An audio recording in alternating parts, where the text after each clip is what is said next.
क्या करती हो सैया के संग रात में बता दे। क्या करती हो सैया के साथ रात में बता दो।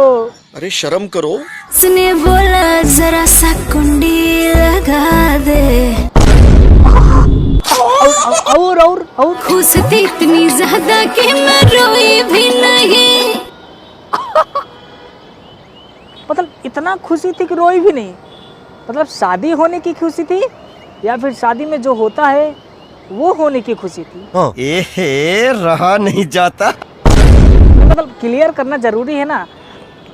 देखो भाई, मतलब रात में इतना ज़्यादा मतलब रोई भी नहीं, इतना खुशी था करने का।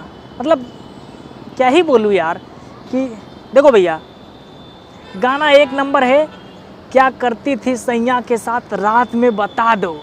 मतलब इनको नहीं पता है कि सैया के साथ रात में वो क्या करती।